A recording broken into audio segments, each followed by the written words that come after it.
დემოკრატიული სამყარო საუბრობს იმაზე, რომ ხელისუფლებაში მყოფი პოლიტიკური ძალა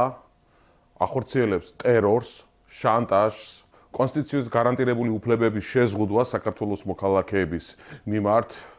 პოლიტიკურ დევნას და არიან პოლიტიკური ტყვეები და პოლიტიკური პატიმრები და მას აღნიშნავს ყველა დემოკრატიული სამყარო და ერთადერთი გამომქომაგებელი შეიძლება ითქვას და მხარდაჭერი აღმოჩნდა რუსული რეჟიმის მხრიდან მათი ხელმძღვანელობა რუსეთი, რომელიც პირდაპირ მხარს უჭერს საქართველოს მოქმედ ხელისუფლებას და საოცრება ის არის, რომ თურმე რუსეთი ხედავს წინსვლას საქართველოში რეფორმების კუთხით. აი ესეთ სავალალო შედეგამდე მივედით იქამდე, რომ საქართველოს ყავს პოლიტიკური ტყვეები, პოლიტიკური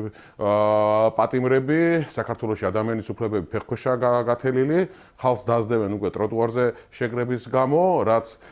პირდაპირ საქართველოს კონსტიტუციის დარღვევა არის, რომელსაც საერთოდ არაფრად აგდებს მოქმედი ხელისუფლება.